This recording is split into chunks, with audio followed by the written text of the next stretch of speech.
तो मूवी के स्टार्ट होते ही हम कई सारी आर्मी व्हीकल्स को चलते हुए देखते हैं। सभी व्हीकल्स के अंदर काफी सारे सोल्जर्स होते हैं जो कि एक स्पेशल बॉक्स को कहीं पर ले जा रहे होते हैं। यहीं पर बैकग्राउंड में हमें पता लगता है कि हमारे देश इंडिया के कई सारे दुश्मन हैं, जैसे कि पाकिस्तान एंड चाइना, और ये देश हमारे ऊपर कभी भी अटैक कर सकते हैं। लेकिन अगर मान लीजिए पाकिस्तान और चाइना दोनों ने एक साथ मिलकर इंडिया पर अटैक किया तो वो सिचुएशन इंडिया के लिए बहुत बुरी होगी, क्योंकि उसमें इंडिया को 2 फ्रंट वॉर लड़नी पड़ेगी। और इसीलिए इन सबसे बचने के लिए इंडिया ने अपनी सुरक्षा के लिए एक बहुत ही एडवांस चीज को डेवलप किया है। और अभी इन आर्मी व्हीकल्स के अंदर जो बॉक्स है उसमें उसी एडवांस चीज को रखा गया है। अब हालांकि वो एडवांस चीज क्या है वो हमें यहाँ पर नहीं बताया जाता, इस बारे में हमें मूवी में आगे पता लगेगा। आर्मी व्हीकल्स उस बॉक्स को लेकर उसे किसी सेफ जगह पर ले जा रहे होते हैं, बट रास्ते में हम ये देखते हैं कि उन पर अटैक हो जाता है और कई सारे गार्ड्स जो कि गनमैन होते हैं वो सब उन पर हमला कर देते हैं एंड वो धीरे धीरे करके हमारे सोल्जर्स को मार देते हैं। फिर यहीं पर हम ये देखते हैं कि यहाँ पर एक मास्क मैन आता है एंड वो उस बॉक्स को लेकर वहाँ से चला जाता है, और यही वाला मास्क मैन इस पूरी मूवी का मेन विलन है। इसके बाद इस बारे में इंडियन आर्मी और हाई कमांड को पता लगता है एंड इसके लिए वो लोग मीटिंग करते हैं। बट यहीं पर उस मास्क मैन ने इंडियन आर्मी के हाई कमांड के लिए एक वीडियो रिकॉर्ड करके भेजा होता है, और जैसे हाई कमांड वाले इस वीडियो को देखते हैं वैसे वीडियो के अंदर मास्क मैन बोलता है कि अब मैं पूरे इंडिया को तबाह कर दूंगा और मुझे कोई नहीं रोक पाएगा। ये देखकर इंडियन आर्मी के ऑफिशियल्स ये सोचने लगते हैं कि आखिर ये कौन हो सकता है, और इसके लिए वो लोग उसे ट्रेस करते हैं, जिस पर उन्हें उसके ट्रेसेस तो नहीं मिलते, बट वो लोग अपने बॉक्स को ट्रेस कर लेते हैं एंड उन्हें पता लगता है कि उस टाइम पर उनके बॉक्स को यूके में रखा गया है। यहाँ पर इंडियन आर्मी के ऑफिशियल्स बोलते हैं कि अगर उसने इस बॉक्स का यूज कर लिया तो उससे हमारा देश खत्म हो जाएगा एंड इसीलिए हम इस मिशन को बिल्कुल भी लाइटली नहीं ले सकते। इसके बाद हम यहाँ पर कर्नल आजाद को देखते हैं, जो कि यहाँ पर हाई कमांड से कहते हैं कि अब इस मिशन को सिर्फ 2 सोल्जर्स पूरा कर सकते हैं एंड वो दोनों सोल्जर्स हैं बड़े मियाँ और छोटे मियाँ, और इसीलिए उन दोनों को यूके भेजना चाहिए ताकि वो लोग मिशन को पूरा करके इंडिया के सेफ बॉक्स को वापस ला सके और उसे उस मास्क मैन के इस्तेमाल से बचा सके। कर्नल आजाद की बात को सुनकर हाई कमांड और ऑफिशियल्स इस मिशन को एग्री कर देते हैं, और फिर इसके लिए कर्नल आजाद मानुषी चिल्लर, जो कि इस मूवी के अंदर कैप्टन मिशा होती है, उससे ये कहता है कि बड़े मियाँ और छोटे मियाँ दोनों को कोर्ट मार्शल करके निकाल दिया गया था, और वो भी आज से 7 साल पहले। बट वो जानते हैं कि वो दोनों कहाँ पर हैं एंड इसीलिए कैप्टन मिशा को उन दोनों के पास जाना होगा और उन दोनों को इस मिशन के लिए वापस लाना होगा। ये सुनते ही कैप्टन मिशा कर्नल आजाद से पूछती है कि आखिर जब वो दोनों इंडियन आर्मी के बेस्ट सोल्जर्स हैं तो आखिरकार उन दोनों को कोर्ट मार्शल क्यों किया गया। बट ये सुनते ही कर्नल आजाद उससे कहता है कि उनका कोर्ट मार्शल क्यों किया गया है ये तो बहुत लंबी कहानी है, इसीलिए वो उसे अभी ये नहीं बताएगा। बट हाँ, वो कैप्टन मिशा को एक ऐसी घटना बता सकता है जो उन तीनों ने मिलकर करी थी और वो बहुत बढ़िया थी। कर्नल आजाद कैप्टन मिशा को बताता है कि आज से 8 साल पहले उन तीनों ने अफगानिस्तान के अंदर एक मिशन किया था। इसके बाद यहीं पर हमें देखते हैं कि कर्नल आजाद की स्टोरी बताते बताते स्टोरी 8 साल पीछे चली जाती है, जहाँ पर एंट्री होती है बड़े मियाँ और छोटे मियाँ की। हम ये जानते हैं कि बड़े मियाँ अक्षय कुमार है, जिनका रियल नेम होता है कैप्टन फिरोज, और उन्हें प्यार से फ्रेडी कहा जाता है, और वहीं पर छोटे मियाँ का रियल नेम होता है कैप्टन राकेश, जिन्हें प्यार से रॉकी कहा जाता है। एंड यही दोनों फ्रेडी और रॉकी यानी कि बड़े मियाँ छोटे मियाँ कहलाते हैं। हम ये देखते हैं कि कर्नल आजाद के साथ साथ कैप्टन फिरोज और कैप्टन राकेश तीनों ही अफगानिस्तान के बॉर्डर पे आ जाते हैं। एंड यहाँ पर कर्नल आजाद उन दोनों से कहते हैं कि उन दोनों का मिशन है कि उन दोनों को अंदर जाना है, अंदर एक आतंकवादी संगठन है उनके बेस में घुसना है, और वहाँ पर उन्होंने कई सारे इंडियंस को हॉस्टेज बना रखा है और उन दोनों को उन सबको छुड़ाकर वापस लाना है। इस मिशन के लिए वो तीनों एक नाम सोच रहे होते हैं, बट उसी टाइम पर जो कैप्टन राकेश होता है यानी कि टाइगर श्रॉफ, वो ये कहता है कि अभी हाल ही में जो मूवी आई है हम अपने मिशन का नाम उसी पर रखते हैं। और वो लोग जैसे ये चेक करते हैं कि अभी हाल ही में कौन सी मूवी आई है, वैसे उन्हें पता लगता है कि इस टाइम पर बड़े मियाँ छोटे मियाँ मूवी आई है, और फिर इसके लिए वो लोग इस मिशन का नाम बड़े मियाँ छोटे मियाँ रखते हैं। एंड यहीं से इन दोनों का नाम भी पड़ता है, अक्षय कुमार यानी कि कैप्टन फिरोज का नाम बड़े मियाँ और टाइगर श्रॉफ यानी कि कैप्टन राकेश का नाम छोटे मियाँ। इसके आगे वो दोनों अपने मिशन पर जाते हैं एंड पाकिस्तान के अंदर एंटर करके वो सीधा आतंकवादी ग्रुप के बेस में घुस जाते हैं और चुपके से इंडियन होस्टेजेस तक पहुंच जाते हैं। एंड फिर वो लोग उन्हें निकाल लेते हैं और फिर सारे आतंकवादियों के साथ गोलाबारी करके अफगानिस्तान से आराम से निकल जाते हैं और वापस इंडिया आ जाते हैं। इसके बाद ये स्टोरी एंड होती है एंड फिर कर्नल आजाद कैप्टन मिशा से कहता है कि वो दोनों, एंड यहाँ तक कि मैं ये भी बोलूंगा कि वो दोनों मेरे बेस्ट सोल्जर्स हैं और इसीलिए मैं जानता हूँ कि इस मिशन को सिर्फ वही दोनों पूरा कर सकते हैं, इसलिए तुम जाओ और उन दोनों को कन्विंस करके इस मिशन के लिए तैयार करो। इसके बाद कैप्टन मिशा पहले छोटे मियाँ के पास जाती है। यहाँ हम ये देखते हैं कि टाइगर श्रॉफ यानी कि छोटे मियाँ इस टाइम पर एक फायरमैन का काम कर रहा होता है, यानी कि आग बुझाने वाले का। एंड इसीलिए जब कैप्टन मिशा उसके पास आती है तब वो उसे मास्क मैन का वीडियो दिखाती है और उसे सब कुछ बताती है, जिस पर छोटे मियाँ जल्दी से राजी हो जाता है और वो मिशन के लिए तैयार हो जाता है। इसके बाद फिर वो दोनों बड़े मियाँ के पास जाते हैं, लेकिन बड़े मियाँ यानी कि अक्षय कुमार इस मिशन के लिए मना कर देता है एंड वो कैप्टन मिशा से कहता है कि मैंने और छोटे मियाँ ने अपने देश के लिए सब कुछ किया है, लेकिन तब भी इंडियन आर्मी ने क्या किया, हमारा कोर्ट मार्शल कर दिया एंड इसी वजह से मैं इस मिशन पर नहीं आऊंगा। बड़े मियाँ के मना करने के बाद ही छोटे मियाँ और कैप्टन मिशा वहाँ से चले जाते हैं एंड फिर वो लोग खुद ही इस मिशन को एग्जीक्यूट करते हैं। इसके आगे हम देखते हैं कि कैप्टन मिशा और छोटे मियाँ दोनों यूके आ जाते हैं एंड यूके आकर वो लोग ऑक्सफोर्ड कॉलेज जाते हैं। वहाँ पर कैप्टन मिशा छोटे मियाँ को पैम से मिलवाती है। अब पैम ये लड़की होती है और इससे मिलते हुए कैप्टन मिशा छोटे मियाँ को बताती है कि वैसे तो यहाँ पर स्टूडेंट है, लेकिन असल में ये इंडिया की स्पाई है जो कि इंडिया के लिए काम करती है, और ये लड़की बहुत स्मार्ट है क्योंकि इसे मशीन्स और टेक्नोलॉजी की बहुत नॉलेज है। ये हैकिंग में एक्सपर्ट है और ये किसी भी सिस्टम को बड़े आराम से ब्रेक कर सकती है। और हमने जब अपने बॉक्स को ट्रेस किया था तब हमें पता लगा कि हमारा बॉक्स ऐसी जगह पर रखा हुआ है जहाँ पर कई सारे सिस्टम्स हैं, इसीलिए उन्हें ब्रेक करने के लिए हमें पैम की जरूरत है। इसके बाद वो तीनों वहाँ से निकल जाते हैं एंड वो तीनों उसी लोकेशन पर पहुँच जाते हैं जहाँ पर उनका बॉक्स रखा हुआ होता है। ये वाली लोकेशन बेसिकली एक बिल्डिंग के अंडरग्राउंड में होती है और उस जगह पर बहुत सारे सिक्योरिटी लेवल्स के साथ साथ कई सारे गार्ड्स भी होते हैं, लेकिन फिर भी छोटे मियाँ, कैप्टन मिशा और पैम तीनों मिलकर उन सारे गार्ड्स को ठिकाने लगाते हैं और सारे सिस्टम्स को ब्रीच करते हुए वहाँ अंदर चले जाते हैं। अंदर आकर उन्हें एक वॉल्ट दिखता है और उसी वॉल्ट के अंदर उनका बॉक्स रखा होता है, लेकिन वहाँ भी काफी सारे गार्ड्स होते हैं, बट छोटे मियाँ उन सबको बीट कर देता है। बट तभी हम ये देखते हैं कि वहाँ पर एक और मास्क मैन आता है जो कि पहले वाले मास्क मैन से थोड़ा सा डिफरेंट होता है। हालांकि छोटे मियाँ इसे भी बीट करता है, बट हम ये देखते हैं कि इसे जितनी भी इंजरीज आती है उसकी सारी इंजरीज रिकवर हो जाती है एंड वो बिल्कुल ठीक हो जाता है। और फिर वो छोटे मियाँ को बहुत बुरी तरह से मारता है। और फिर इसीलिए जब छोटे मियाँ काफी वीक हो जाता है तब वहाँ पर काफी सारे और भी गार्ड्स आ जाते हैं एंड फिर वो सब मिलकर छोटे मियाँ और उसके दोनों साथियों को पकड़ लेते हैं। बट वो लोग उन तीनों को गोली से मारने वाले होते हैं कि तभी वहाँ पर बड़े मियाँ आ जाता है एंड वो सभी गार्ड्स पे गोलियां चलाता है। इसके बाद बड़े मियाँ और छोटे मियाँ दोनों मिलकर सभी गार्ड्स को बीट कर देते हैं। सबको बीट करने के बाद ही पैम उस लॉक को खोल देती है और फिर जैसे वोल्ट का सिक्योरिटी लॉक खुलता है वैसे हम ये देखते हैं कि अंदर वहाँ पर कोई बॉक्स नहीं बल्कि सोनाक्षी सिन्हा होती है जिसके हाथों को बांध कर वहाँ पर रखा गया होता है। यहाँ पर वो उन सबको बताती है कि असल में जो बॉक्स था उसके अंदर वो खुद ही थी, यानी कि इंडिया का जो बहुत ही एडवांस सिस्टम है जो कि इंडिया के लिए बहुत इंपॉर्टेंट है वो खुद है। अब सोनाक्षी सिन्हा इन सारी चीजों को एक्सप्लेन करती है एंड वो उन सबको बताती है कि असल में इंडिया ने जो सिस्टम डेवलप किया है वो असल में एक डोम सिस्टम है और अभी इसे इंडिया ने एक्टिवेट कर रखा है और जब तक एक्टिवेट रहेगा तब तक जितने भी अटैक्स बाहर से होंगे वो इंडिया के अंदर आ नहीं पाएंगे, क्योंकि जैसे ही बाहर से कोई भी मिसाइल अटैक इंडिया के ऊपर होगा वैसे ही हमारा डोम सिस्टम उसे बाहर से डीएक्टिवेट कर देगा और वो वेपन या फिर वो मिसाइल इंडिया के अंदर आ ही नहीं पाएगा। लेकिन अब जाहिर है कि जो सिक्योरिटी सिस्टम है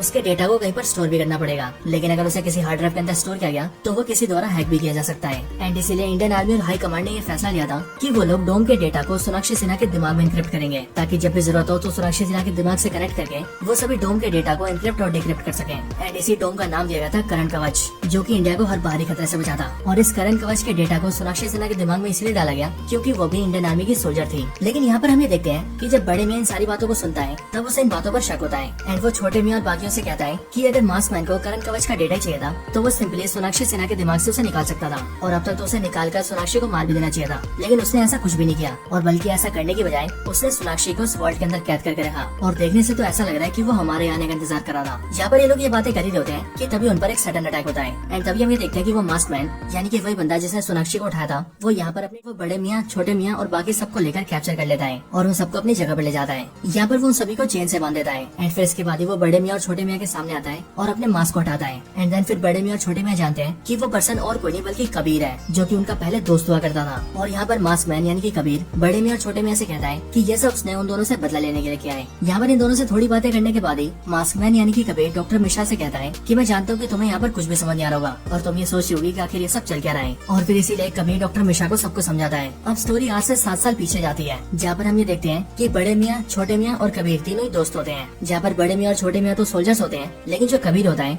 वो एक बहुत ही बड़ा बिजनेसमैन होता है जो कि यूके से अपने बिजनेस को ऑपरेट करता है और वो बेसिकली इंडियन आर्मी के लिए वेपन्स बनाता है। यहाँ पर हमें देखते हैं कि कबीर इंडिया में आता है एंड वो यहाँ पर आकर सबसे मिलता है और इंडियन आर्मी और हाई कमांड के साथ मीटिंग करता है और फिर यहाँ पर ही वो अपने एक बड़े प्रोजेक्ट को रिवील करता है। इस मीटिंग के अंदर बड़े मियाँ, छोटे मियाँ, कर्नल आजाद, आर्मी जनरल और हाई कमांड के काफी मेंबर्स होते हैं। एंड इसी मीटिंग के अंदर कबीर एक खुलासा करता है कि वो 15 सालों से एक प्रोजेक्ट के ऊपर काम कर रहा था और उस प्रोजेक्ट का नाम है सोल्जर एक्स। और इसी सोल्जर एक्स को एक्सप्लेन करते हुए वो सबसे कहता है कि काफी सारे वॉर्स और मिशंस के अंदर इंडिया के सोल्जर्स मारे जाते हैं जिससे हमारा काफी नुकसान होता है और इसीलिए उसने अपना सोल्जर एक्स बनाया है। और इसके अंदर वो बेसिकली इंडिया के सोल्जर्स का डीएनए लेगा और उनसे उनका ह्यूमन क्लोन बनाएगा, जो क्लोन बेसिकली ह्यूमंस तो नहीं होंगे लेकिन ह्यूमंस की तरह दिखने वाले रोबोट जैसे होंगे। इसके बाद वो यहाँ पर 2 प्रोटोटाइप दिखाता है जो कि बड़े मियाँ और छोटे मियाँ के होते हैं एंड वो सभी को बताता है कि ये दोनों हमारी आर्मी के सबसे बेस्ट सोल्जर्स हैं और मेरे पास इन दोनों का डीएनए है और इसीलिए मेरा ही प्लान है कि मैं इन दोनों जैसे सैकड़ों और हजारों सोल्जर्स बनाऊंगा जो कि इन्हीं की तरह ट्रेंड और स्किल्ड होंगे और बहुत ही पावरफुल होंगे। और फिर कुछ टाइम बाद ही मैंने इतना अपग्रेड कर दूंगा कि ये लिटरली अमर हो जाएंगे, मतलब ये इन्हें मारना भी इम्पॉसिबल होगा और फिर इस तरह से इंडियन आर्मी बहुत पावरफुल बन जाएगी। और इसके बाद हम न सिर्फ अपने दुश्मनों को मारेंगे बल्कि उसके अलावा पूरी दुनिया के अंदर कोई भी ऐसा देश नहीं होगा जो कि इंडिया से लड़ने की हिम्मत करेगा। लेकिन इस मीटिंग के अंदर हमें देखते हैं कि हाई कमांड के मेंबर्स, आर्मी जनरल और कर्नल आजाद इस प्रोजेक्ट के लिए मना कर देते हैं एंड वो सिंपली कबीर के सोल्जर एक्स प्रोग्राम को अप्रूव नहीं करते हैं। ये देखकर कबीर को शौक लगता है और वो सोचता है कि आखिरकार ऐसा क्यों हो रहा है और इसीलिए वो कर्नल आजाद से पूछता है कि आखिर वो लोग ऐसा क्यों कर रहे हैं। उसने तो ये बहुत ही पावरफुल चीज बनाई है, इसीलिए इंडियन आर्मी को तो इसे एक्सेप्ट करना चाहिए। इसके साथ ही कबीर कर्नल आजाद से कहता है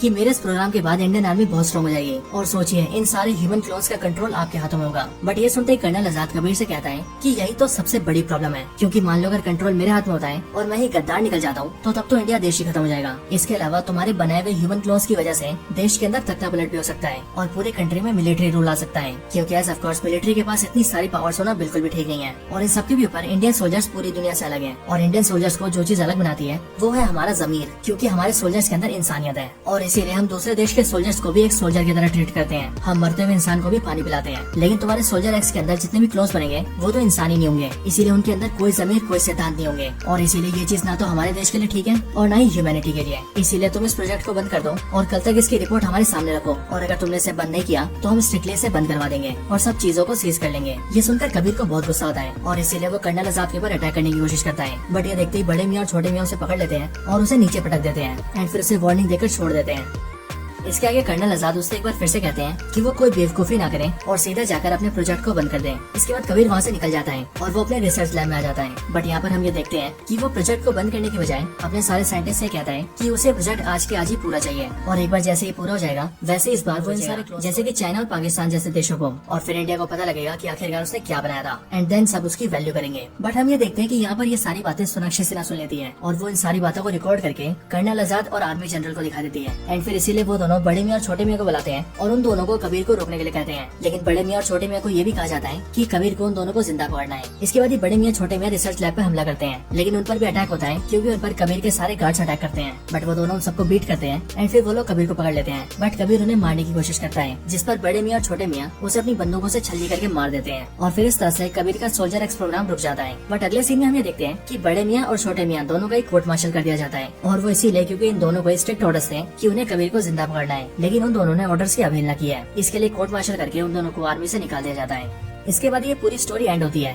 लेकिन स्टोरी खत्म होते ही जैसे हम प्रेजेंट में आते हैं तब वहीं पर ही बड़े मियां और छोटे मियां कबीर से पूछते हैं कि उन दोनों ने तो उसे मार दिया था, तो आखिर वो जिंदा कैसे बच गया। जिस पर कबीर उन दोनों को बताता है कि असल में उसने अपना बॉडी क्लोन तैयार कर रखा था और जब उन दोनों ने उस पर हमला किया था तो उनके अटैक करते उसने अपने क्लोन को एक्टिवेट कर दिया और वो खुद वहाँ से निकल गया था। इसीलिए उन दोनों ने जिसे मारा वो उसका क्लोन था। बट कबीर उन दोनों को ये भी बताता है कि उसके क्लोन को बनाने में उसे 15 साल लगे थे और वो उसके लिए उसके बच्चे जैसा था और उसने उसका नाम एकलव्य रखा था। लेकिन उन दोनों ने बड़ी बेरहमी से उसे मार दिया और इसीलिए अब तो वो ना उन दोनों को छोड़ेगा न ही उनके देश भारत को। इसके बाद ही कबीर यहाँ पर कर्नल आजाद को भी लाता है और हमें पता लगता है कि उसने कर्नल आजाद को कैप्चर कर रखा था। एंड फिर यहीं पर ही वो कर्नल आजाद को मार देता है और फिर वो अपने दूसरे मास्क मैन को सामने लाता है और फिर जैसे वो सभी अपना मास्क हटाते हैं वैसे हमें पता लगता है कि वहाँ पर जो 3 मास्क मैन खड़े थे वो और कोई नहीं बल्कि बड़े मियाँ, छोटे मियाँ और कर्नल आजाद के क्लोन्स थे। उन तीनों को दिखाकर कबीर सभी से कहता है कि अब ये तीनों जो कि क्लोन्स हैं इनको लेकर मैं इंडिया जाऊंगा, कनक कवच को डीएक्टिवेट करूंगा और इनके जरिए पाकिस्तान और चाइना के ऊपर अटैक करूंगा, जिसके रिस्पॉन्स में वो दोनों देश मिलकर इंडिया पर अटैक करेंगे और फिर इंडिया बुरी तरह से तबाह हो जाएगा। और क्योंकि इंडिया ने पहले अटैक किया होगा इसीलिए यूनाइटेड नेशन इंडिया के ऊपर सैंक्शंस लगाएगा, जिसके बाद इंडिया को बचाने वाला कोई भी नहीं होगा। एंड फिर ये सब बोलकर वो सोनाक्षी सिन्हा और अपने तीनों क्लोन्स को लेकर वहाँ से चला जाता है और इंडिया की तरफ निकल जाता है। लेकिन जाने से पहले वो बाकी सारे लोगों के नीचे आग लगा देता है ताकि वो लोग जलकर मर जाएं। लेकिन हम ये देखते हैं कि बड़े मियाँ छोटे मियाँ खुद को चेन से निकाल लेते हैं और वो अपनी पूरी टीम को जलने से बचा लेते हैं। एंड फिर वो लोग जल्दी से इंडिया आते हैं और आर्मी जनरल और हाई कमांड के मेंबर्स को बताते हैं कि आखिर कबीर ने क्या क्या प्लान कर रखा है। इसके बाद कबीर को रोकने की सारी जिम्मेदारी बड़े मियाँ और छोटे मियाँ पर आती है, जिसके बाद बड़े मियाँ और छोटे मियाँ कैप्टन मिशा और पैम के साथ तैयार हो जाते हैं। बट तभी हम ये देखते हैं कि कबीर अपने तीनों क्लोन्स और सोनाक्षी को लेकर करण कवच के बेस पर अटैक कर देता है और क्योंकि इसी बेस से करण कवच को एक्टिवेट किया जा सकता था इसीलिए वो यहाँ पर आता है। यहाँ पर आते वो यहाँ के सारे सोल्जर्स को मारता है और सोनाक्षी को लेकर सीधा अंदर जाता है और उसके दिमाग को सिस्टम से कनेक्ट करके करण कवच को डीएक्टिवेट कर देता है। लेकिन इतने में बड़े मियाँ और छोटे मियाँ और बाकी टीम वहाँ पर पहुँचती है। बट यहाँ पर आते उनका सामना उनके क्लोन्स से होता है और फिर इसीलिए यहाँ पर काफी देर फाइट करने के बाद ही बड़े मियाँ और छोटे मियाँ उन तीनों क्लोन्स को जलाकर खत्म कर देते हैं। इसके बाद ही बड़े मियाँ और छोटे मियाँ अंदर आते हैं। बट अंदर आकर उन्हें पता लगता है कि कबीर ने करण कवच को हटा दिया है और इसीलिए वो मिसाइल अटैक भी लॉन्च कर देता है। एंड इसीलिए देखते देखते बहुत सारे मिसाइल्स अपनी पोजीशन से निकलकर पाकिस्तान और चाइना की तरफ निकल जाते हैं और उनकी काफी लोकेशंस पर अटैक करने जाते हैं। लेकिन फिर ये देखते बड़े मियाँ और छोटे मियाँ कबीर से फाइट करते हैं और काफी देर तक उससे लड़ने के बाद उसे मार देते हैं। एंड फिर वो सोनाक्षी को भी बचा लेते हैं और फिर वो लोग ये प्लान करते हैं कि अब मिसाइल्स तो लॉन्च हो चुकी है, इसीलिए अगर उन्हें मिसाइल्स को रोकना है और वॉर को रोकना है तो उन्हें करण कवच को फिर से एक्टिवेट करना होगा, क्योंकि जैसे करण कवच एक्टिवेट होगा वैसी बॉर्डर्स पर सिक्योरिटी की लेयर आ जाएगी। इसीलिए जैसे ये सारी मिसाइल्स जाकर उनसे टकराएंगी वैसी मिसाइल्स इंडिया के बॉर्डर्स पर ही डिस्ट्रॉय हो जाएंगी। लेकिन वो लोग जैसे ही चेंजेस करने जाते हैं वैसे उन्हें पता लगता है कि कबीर ने पासवर्ड चेंज कर दिया है और इसीलिए पहले तो वो काफी परेशान होते हैं। बट फिर वो सब ये सोचते हैं कि हो ना हो कबीर ने पासवर्ड एकलव्य रखा होगा, क्योंकि कबीर को अपने क्लोन एकलव्य से बहुत प्यार था और इसीलिए वो लोग जैसे एकलव्य पासवर्ड डालते हैं वैसे उन लोगों को करण कवच का एक्सेस मिल जाता है और इसीलिए वो लोग करण कवच को एक्टिवेट कर देते हैं, जिसके बाद वो सारी मिसाइल्स इंडिया के बॉर्डर्स पर ही ब्लास्ट हो जाती है और इस तरह से एक बड़ी जंग रोक दी जाती है। इसके बाद अगले सीन में हम ये देखते हैं कि इंडियन आर्मी के अंदर बड़े मियाँ और छोटे मियाँ दोनों को फिर से ले लिया जाता है और उन दोनों का सम्मान भी किया जाता है और फिर इस तरह से सब कुछ ठीक हो जाता है। लेकिन जैसी मूवी का एंड आता है वैसे हम ये देखते हैं कि जब बड़े मियाँ और छोटे मियाँ ने कबीर से फाइट करके उसे मारा था तब उस टाइम पर उन्हें तो ऐसा लगा था कि वो मर गया है, लेकिन एक्चुअल में कबीर जिंदा होता है और वो मूवी के लास्ट सीन में अपनी आंखें खोलता है। लेकिन जैसे ही वो आंखें खोलता है वैसे उसके साथ ही मूवी एंड हो जाती है। हालांकि इस तरह से हमारे सामने इस मूवी के अगले पार्ट को टीज कर दिया गया है और इसीलिए अगर ये वाली मूवी अच्छा चलती है तो अगले पार्ट को भी जरूर लाया जाएगा।